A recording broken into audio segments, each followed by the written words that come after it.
Olá, graça e paz, bom dia, Deus te abençoe.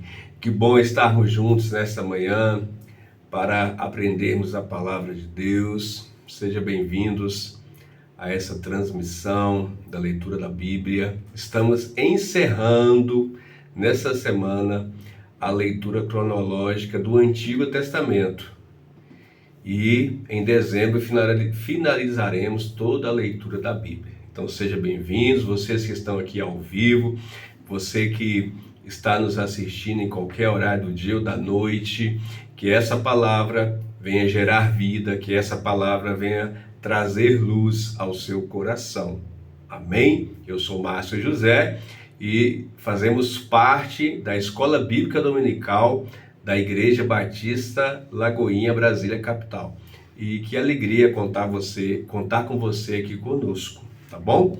Hoje nós iremos iniciar a leitura do livro de Neemias. Vamos ler Neemias capítulo 1 ao capítulo 5.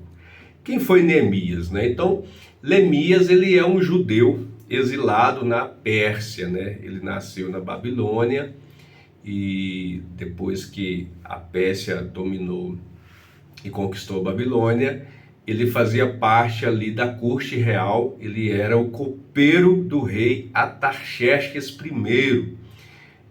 Ser copeiro de um rei era um cargo, né, que tinha uma responsabilidade, né? Primeiro ele era o responsável por preparar as bebidas e provar tudo aquilo que o rei bebia, ou seja, se tivesse qualquer veneno, ele morreria, né? E durante toda a história, vários copeiros morreram envenenados.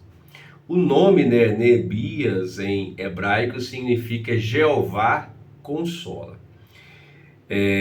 Então, Neemias, sendo esse copeiro, ele, ao saber que a sua terra, né, dos seus pais, a terra dos seus ascendentes ali, estava destruída, ele se comoveu e quis fazer parte, né, e orou a Deus para que ele fosse até aquela terra e reconstruísse os muros de Jerusalém, reconstruísse aquele reino, né, reconstruísse a cidade e aquele reino.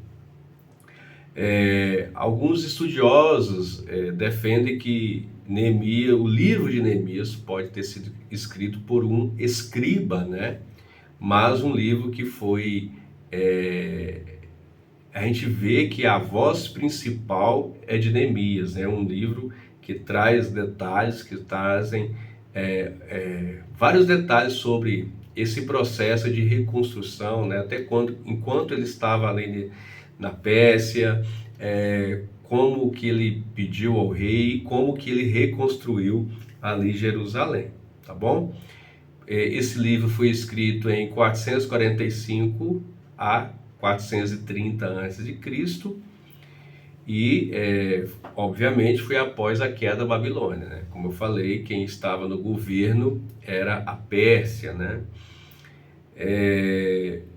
O livro de Neemias, ele é dividido em 3 grandes seções. A primeira seção é do capítulo 1 e capítulo 2, que Neemias requer permissão para ir para Jerusalém. A segunda seção é o capítulo 3 ao capítulo 6, onde nós vamos ver efetivamente a reconstrução dos muros. E a terceira seção vai do capítulo 7 ao capítulo 13, que vai abordar principalmente a renovação espiritual e a reforma social que Neemias realiza ali em Jerusalém. Algumas observações interessantes, né? Então, Neemias, ele é o único livro da Bíblia escrito inteiramente em primeira pessoa por um líder secular, né? Ele não foi profeta, ele nem foi sacerdote, ele foi um líder, alguém que esteve à frente da reconstrução, tanto material como espiritual daquele povo também. E Esdras e Neemias, né, foram contemporâneos, né? Nós lemos um pouco de Esdras, né? Então, eles foram contemporâneos, né? Esdras chegou primeiro, ali em Jerusalém, ele chegou em 458, e depois Neemias chegou em 445. Só para você entender, 458 é antes de 445, porque naquela época a contagem era inversa, tá bom? Não era uma contagem crescente, era uma contagem decrescente. E eles se encontraram em Jerusalém por volta do ano 430 e eles trabalharam juntos ali na reforma espiritual do povo. Neemias, ele liderou o terceiro grande retorno, né, a Jerusalém do povo que estava no exílio. Antes, Zorobabel e Esdras, né, haviam liderados, né, dois grandes contingentes também que haviam retornado para Jerusalém. E quando Neemias ele chegou em Jerusalém, ele viu que o templo havia sido reconstruído, mas encontrou uma cidade de defesa, uma cidade sem muros. Hoje nós não moramos em cidades que têm muros, né? Só em condomínios, né? Alguns moram em condomínios que têm muro. Mas naquela época uma cidade, era questão de sobrevivência da cidade, ela ser cercada por muros. Porque o muro defendia a cidade das invasões, da entrada de animais selvagens, né, e de tantas intempéries. Então, quando Neemias chegou em Jerusalém e viu Jerusalém indefesa, isso comoveu o seu coração, e ele então se reúne, né, com o povo, e ele conclama o povo, ele exerce uma liderança ali com o povo, para que eles reconstruíssem os muros de Jerusalém, tá bom? Então vamos ler então, propriamente dito, cada capítulo aqui, fazer alguns comentários. Capítulo 1, diz assim, a partir do versículo 1. As palavras de Neemias, filho de Acalias, no mês do Quisleu, no 20º ano, enquanto eu estava na cidade de Suzã. Anani, um dos meus irmãos, veio de Judá com alguns outros homens. E eu lhes perguntei acerca dos judeus que restaram, os sobreviventes do cativeiro e também sobre Jerusalém.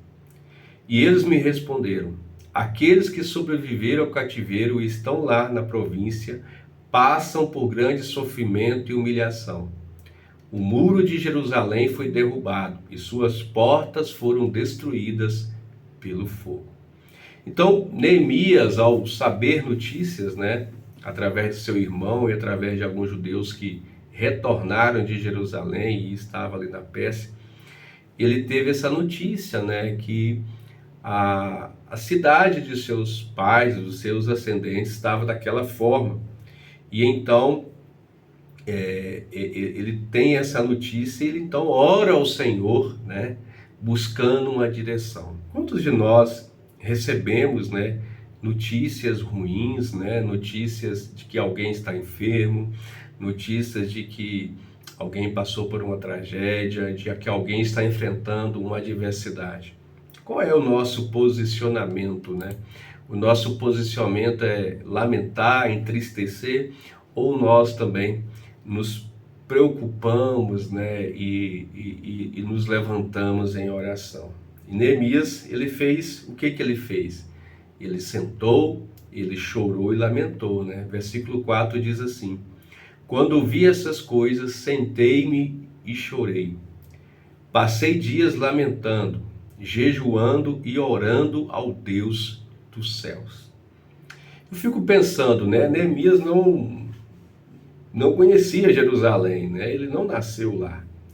Mas eu acredito que seus pais, seus avós, né, os seus familiares falavam de uma época, né, de bonança, de uma época que eram felizes ali em Jerusalém, né? E isso foi gerado no coração de Neemias, ao ele ouvir notícias tristes, notícias ruins acerca de seu povo, né?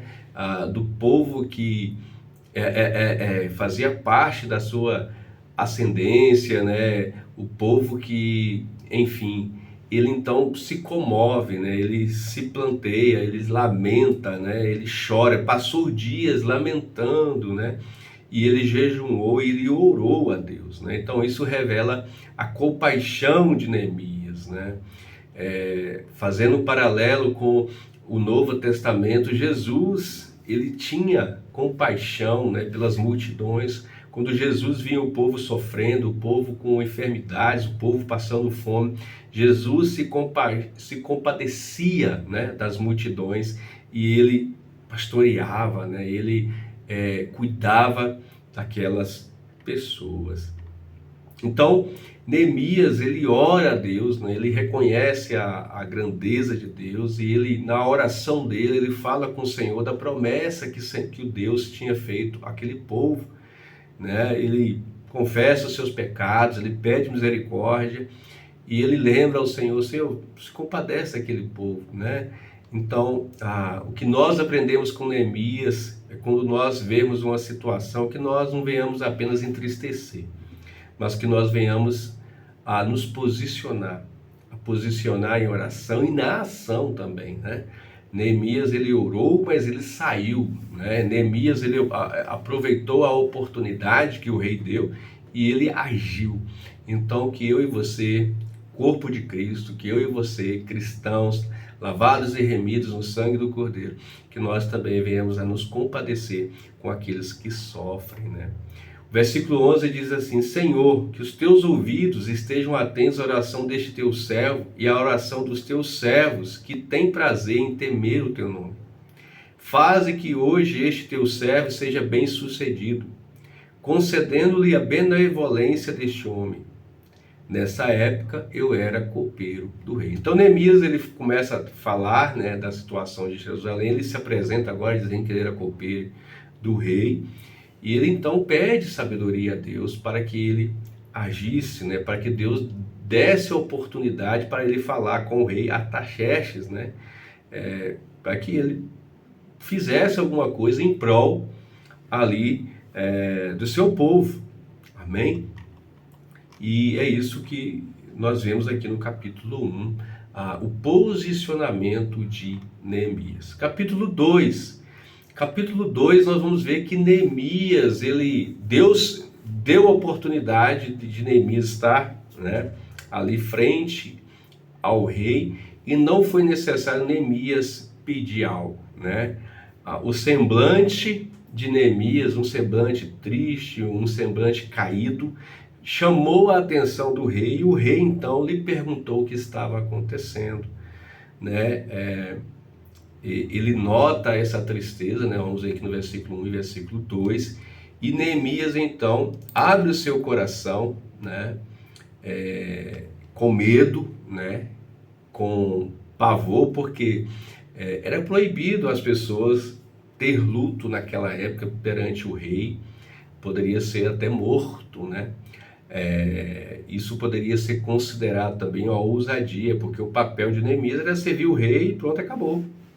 Mas como o rei fez uma pergunta, ele tinha orado, ele tinha jejuado, ele se preparou, Deus deu a ele um espírito de ousadia, deu a ele coragem, e ele então, versículo 5, ele traz essa resposta ao rei, né? Diz assim: e respondi ao rei: se for do agrado do rei, e se o seu servo puder contar com a benevolência do rei, que ele me deixe ir à cidade de Judá, onde meus pais estão enterrados, para que eu possa reconstruí-la. Então o rei, com a rainha sentada ao seu lado, perguntou-me: quanto tempo levará a viagem? Quando você voltará? Marquei um prazo com o rei, e ele concordou que eu fosse. E a seguir acrescentei: se for do agrado do rei, que me dê cartas aos governadores do Trans-Eufrates, para que me deixe passar até chegar a Judá. Que me dê também uma carta para Asaf, guarda da floresta do rei, para que ele me forneça madeira para as vigas das portas da cidade que fica junto ao templo, do muro da cidade e da residência que irei ocupar. Visto que a bondosa mão de Deus estava sobre mim, o rei atendeu os meus pedidos. Então, ele, além de responder o que se passava, ele foi ousado, né? Ele pediu autorização ao rei para ele retornar, para ele ir, né, melhor dizendo, ajudar, e que ele pudesse reconstruir aquela cidade. Além disso, ele pediu, né, poderes ao rei, autorização para que ele tivesse carta branca por onde ele passasse, para que ele fosse atendido, né? pelos governadores, pelos representantes persas, né, ali daquela região. E o rei atendeu, né, a todos os pedidos de Neemias, e ele então desloca para Judá, para Jerusalém. Ele teve uma viagem de 3 meses, e ao chegar em Jerusalém, ele encontrou oposição daqueles que estavam governando aquele local, daqueles que estavam liderando aquele local. Versículo 10, né? Sambalate, o Horonita, e Tobias, o oficial amonita, ficaram muito irritados quando que alguém estava interessado no bem dos israelitas.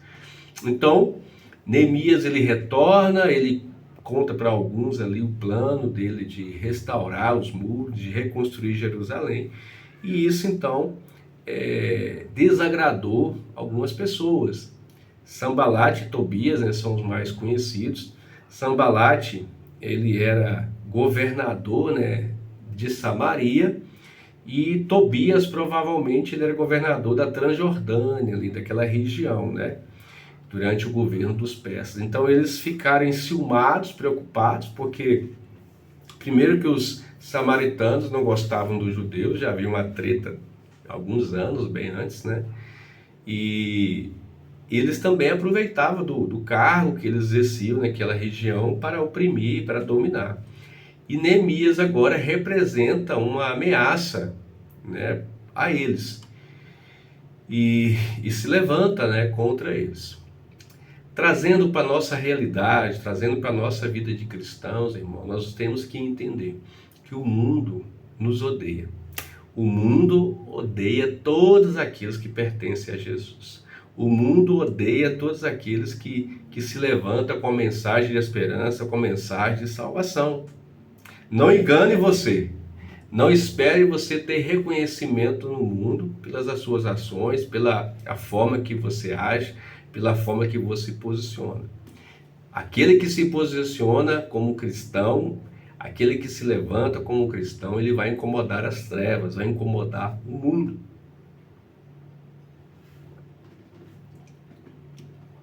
Porém, cabe a nós confiarmos no Senhor e termos certeza, convicção de quem nós somos e qual a missão que nós estamos engajados. Amém? Versículo 12. Saí de noite com alguns dos meus amigos. Eu não havia contado a ninguém o que meu Deus havia posto em meu coração que eu fizesse por Jerusalém. Não levava nenhum outro animal além daquele em que eu estava montado. Então ele sai com alguns amigos. Ele ainda não tinha revelado todos os seus planos, mas ele era uma ameaça naquela região e gerava um pouco de especulação, né? Com certeza a notícia chegou que Neemias exercia um cargo na corte persa, né? Que ele era o copeiro. E algo que me chama a atenção é que ele não havia contado ainda tudo o que ele planejava fazer. Ele não havia contado como Deus permitiu que ele fosse até lá, qual era a intenção, que ele tinha autorização do rei. E isso é muito importante, porque muitas vezes nós erramos ao contar nossos sonhos para aqueles que não vão somar conosco, para aqueles que não querem o nosso bem, para aqueles que não querem o nosso sucesso. Nós temos que aprender e sermos vigilantes com isso, em quem nós abrimos o nosso coração, em quem nós compartilhamos os nossos sonhos. Então Neemias saiu à noite, ele fez uma inspeção ali nos muros, né? Ele fez um reconhecimento do que precisava ser feito. E após essa inspeção, ele mobilizou o povo, né? Ele compartilhou a sua visão e ele encorajou para que aqui todos aqueles judeus trabalhassem junto com eles para a reconstruir os muros, né? Então ele trouxe uma inspiração, né? Ele trouxe esperança, né? Ele trouxe unidade. Aquele povo precisava de alguém que os liderasse, alguém que os inspirasse, alguém que os incentivasse. E nós somos chamados para sermos essas pessoas, pessoas que inspiram outras, pessoas que que tem uma palavra de esperança, uma palavra de conforto, uma palavra que traz vida. Que no ambiente onde você esteja, que você seja luz, que você seja canal do agir de Deus. Talvez você vai chegar hoje, segunda-feira, no seu ambiente de trabalho e vai encontrar um ambiente de murmuração, as pessoas reclamando, poxa, segundona, pô, trabalhar segunda, tem toda uma semana. Que você seja canal do agir de Deus. Que você venha trazer, talvez, não apenas com palavras, mas as suas atitudes, com o seu sorriso, com a sua determinação, com o seu agir, que você possa inspirar outros. Amém? Versículo 19. Quando, porém, Sanbalate, Oronita, Tobias, oficial Amonita, e Gésem, o árabe, souberam disso, zombaram de nós, desprezaram-nos e perguntaram: o que é isso que vocês estão fazendo? Estão se rebelando contra o rei? Eu lhes respondi: o Deus dos céus fará que sejamos bem-sucedidos. Nós, os seus servos, começaremos a reconstrução. Mas, no que lhes diz respeito, vocês não têm parte nem direito legal sobre Jerusalém, e em sua história não há nada de memorável que favoreça vocês. Então, houve ameaça, houve zombaria, e o povo perguntou, e o rei? E o rei peça quando souber isso. Então, vocês estão loucos? Vocês estão se rebelando contra o rei? Porque eles não sabiam que Neemias tinha autorização do rei para fazer aquilo, Então, mas ele não falou que ele tinha autorização, mas ele falou que ele estava sob a direção e debaixo da boa mão do Deus dos céus. Então ele trouxe essa palavra de que ele confiava em Deus e que Deus queria fortalecê-lo, Deus queria direcioná-lo. Amém? Capítulo 3. Capítulo 3 começa então a organização dessa restauração. Versículo 1 diz assim: o sumo sacerdote Eliasibe e os seus colegas sacerdotes começaram o seu trabalho e reconstruíram a porta das ovelhas. Eles a consagraram e colocaram as portas no lugar. Depois construíram o muro até a torre do Sem, que consagraram, e até a torre de Anananiel. Os homens de Jericó construíram o trecho seguinte. Isacu, filho de Inri, construiu logo adiante. Então, ele organiza o povo, para reconstruir, ele atribui diferentes, funções às famílias, clãs e grupos específicos, e cada grupo é responsável por reparar uma parte específica do muro. Nós vamos ver isso aqui durante todo o capítulo 3.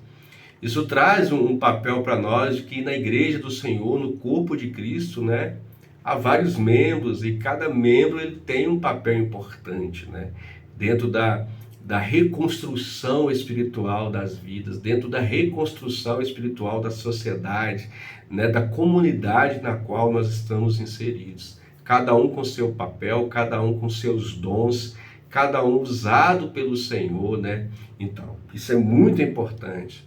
E nós somos chamados para usar nossos dons na edificação do corpo de Cristo. Nós vamos ver que as famílias, elas trabalharam próximas às suas casas e cada família reformava, reconstruía o muro que estava ali perto da sua casa. Isso porque facilitava a logística e ao ponto que eles estavam ali reconstruindo, eles estavam vigilantes também naquela região, porque os inimigos, aqueles que não queriam ver a reconstrução de Jerusalém, poderiam se levantar para destruir os muros. Então eles trabalham ali, Eles também, algo muito importante, é que nós vemos que houve o início da reconstrução da porta das ovelhas, pelo sumo sacerdote Eliasibe. Por que a porta das ovelhas?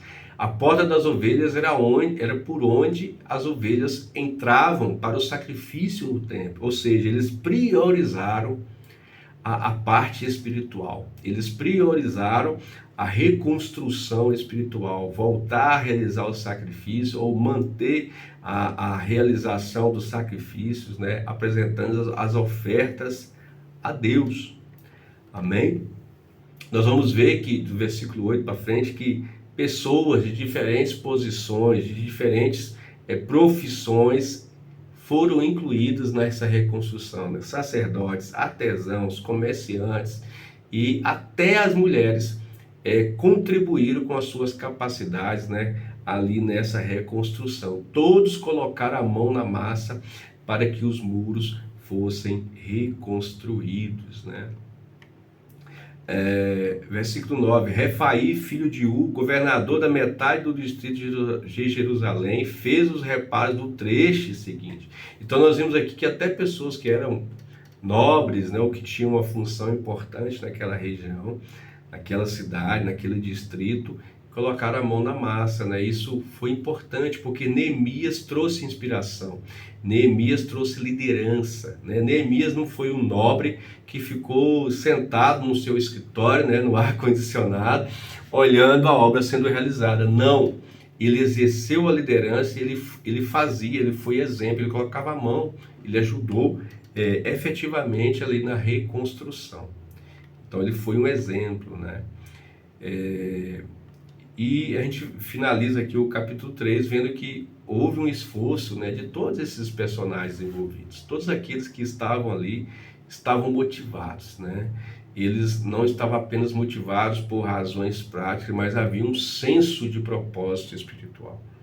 É algo muito importante para nós entendermos que fazemos parte do povo de Deus, entendermos que fazemos parte de uma instituição, de uma comunidade, né, que estamos inseridos em uma igreja e que nós temos que ter esse senso, né, de propósito espiritual. Quando eu tenho esse senso de propósito espiritual, eu não vou ficar olhando para as críticas, eu não vou esperar reconhecimento, eu vou lá e faço porque é necessário que seja feito. É isso que nós temos que entender. Primeiro, que eu não tenho que esperar alguém, né, ficar pedindo para eu fazer. Às vezes você vai chegar na igreja e vai encontrar o banheiro sujo. Tem as pessoas responsáveis pela limpeza do banheiro. Mas será que eu não posso limpar naquele momento? Será que eu não posso ali agir? Alguém está enfermo, alguém está doente. Será que eu não posso visitá-lo? Eu posso orar por ele. Não é só eu esperar os irmãos da capelania, os irmãos da intercessão ir lá e orar e fazer alguma coisa. Você, como corpo de Cristo, faz parte. Então, tenha esse senso de propósito, né, espiritual, de fazer parte, de ajudar, né? Então, isso é muito importante. Capítulo 4, né, continua a zombaria, né, e o desprezo aos judeus. Versículo 1. Quando Sambalate soube que estávamos reconstruindo o muro, ficou furioso, ridicularizou os judeus e na presença de seus compatriotas e dos poderosos de Samaria disse: o que aqueles frágeis judeus estão fazendo? Será que vão restaurar o seu muro? Irão oferecer sacrifícios? Irão terminar a obra num só dia? Será que vão conseguir ressuscitar pedras de construção daqueles montes de entulho e de pedras queimadas? Tobias, o amonita que estava ao seu lado, completou: pois que construa, basta que uma raposa suba lá, para que esse muro de pedras desabe. Então, os inimigos ali da reconstrução se levantavam, né, com palavras de zombaria, né, tentando ridicularizar os esforços ali dos judeus, né, e de Neemias. E eles, com essas palavras, eles tentavam desmotivar. Quantos Sambalates e quantos Tobias nós encontramos no nosso dia a dia? Quantas pessoas que vão dizer para você que não vale a pena agir, que não vale a pena estudar para um concurso, que não vale a pena se posicionar como um cristão, que não vale a pena orar porque nada vai mudar, que não vale a pena fazer parte de um GC, que não vale a pena fazer parte de um ministério, que não vale a pena convidar alguém para Jesus. Muitos Sambalates, né, vão se levantar contra você, mas escute a voz do Senhor, escute a palavra de Deus. O Senhor é contigo, o Senhor é aquele que vai à sua frente, endireitando os caminhos, abrindo portas, abrindo o mar vermelho. Deus é aquele que vai te capacitar com inteligência, com sabedoria, com graça, com unção, para vencer todos os obstáculos que forem levantados no seu caminho. Creia naquilo que a palavra de Deus diz, né? Ande por fé e não por vistas. E entenda que as provações, que as adversidades vão produzir em você paciência e maturidade espiritual. Então, passe por esse momento de turbulência, passe por esse momento de crítica, de desafios, fiel ao propósito, fiel ao Senhor, crendo no Senhor. Amém? E diante disso, o que Neemias fez? Ele orou, ele pediu a proteção de Deus e ele encorajou aquele povo. Ele trouxe uma mensagem de que Deus iria lutar por eles, de que Deus estava com eles naquele propósito. E é isso que nós temos que ter certeza, de que Deus está conosco. Amém? Versículo 6. Nesse meio tempo, fomos reconstruindo o muro, até que em toda a sua extensão chegamos à metade da sua altura, pois o povo estava totalmente dedicado ao trabalho. Então eles não se abalaram, mas eles permaneceram, né? Eles foram reconstruindo o muro e chegaram à meia altura do muro, porque o povo estava dedicado ao trabalho. Muitas das vezes a oposição vem com críticas, pensando que vai nos desestimular, que vai nos enfraquecer, que nós venhamos pegar as críticas e as críticas possam trazer mais motivação, né? Que nós tenhamos mais disposição quando a crítica vier. Tem uma frase que fala: pegue cada pedra que é lançada sobre você, faça um montulho e suba em cima dessas pedras, para que você tenha uma visão mais ampla e mais completa do seu propósito. Amém? Que as críticas, que as barreiras sejam a força motivadora para você avançar. Confie em Deus, ore ao Senhor, guarde o seu coração para que ele não seja contaminado pelas murmurações, mas que você siga adiante. Versículo 9, mas nós oramos ao nosso Deus e colocamos guarda de dia e de noite para proteger-nos deles. Então eles foram vigilantes, eles oraram e vigiaram, né? Há uma orientação da palavra de Deus para nós, que nós devemos orar e vigiar o tempo todo. Então nós temos que estar alertas contra os ataques do inimigo. Todo dia, toda hora, ele se levanta contra nós, mas ele já é derrotado. Amém? Versículo 14. Fiz uma rápida inspeção e imediatamente disse aos nobres, aos oficiais e ao restante do povo: não tenha medo deles. Lembre-se de que o Senhor é grande e temível, e lutem por seus irmãos, por seus filhos e por suas filhas, por suas mulheres e por suas casas. Quando os inimigos descobriram que sabíamos de tudo e que Deus tinha frustrado a sua trama, todos nós voltamos para o muro, cada um para o seu trabalho. Então, encorajamento, né? Manter-se firme na caminhada. Você está numa caminhada com Deus, você está numa caminhada com Cristo. Mantenha-se firme. Alguns vão dizer que você não vai conseguir, a crítica vai dizer que você é fraco, que você vai cair naquele pecado, naquele erro. Mantenha-se firme, leia a palavra, se enche da palavra, ore ao Senhor. Amém? Capítulo 5. Capítulo 5, houve agora um problema social entre o povo judeu, né?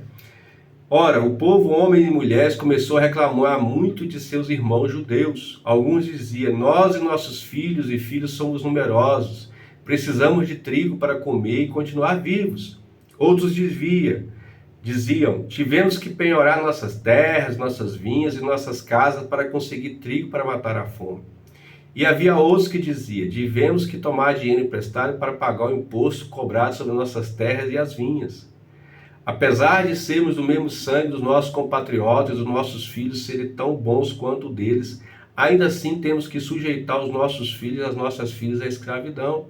E de fato, algumas de nossas filhas foram entregues como escravos e não podemos fazer nada, pois as nossas terras e as nossas vinhas pertencem a outros. Então, no meio daquele povo, que havia? Havia desigualdade social. Havia judeus que enriqueceram, né, com o exílio, conseguiram dinheiro, e eles voltaram ali para Jerusalém e começaram a oprimir os mais pobres, aqueles que estavam passando fome. Então ele emprestava dinheiro, emprestava alimentos, mas com isso tinha que penhorar as casas, penhorar as vinhas e até escravizar filhos. E Neemias, então, ele enfrenta, né, esse problema social, esse problema interno ali dos judeus, e ele reage, né, ele ficou indignado, e ele, então, ao ver, né, essa exploração dos pobres ali na sua própria comunidade.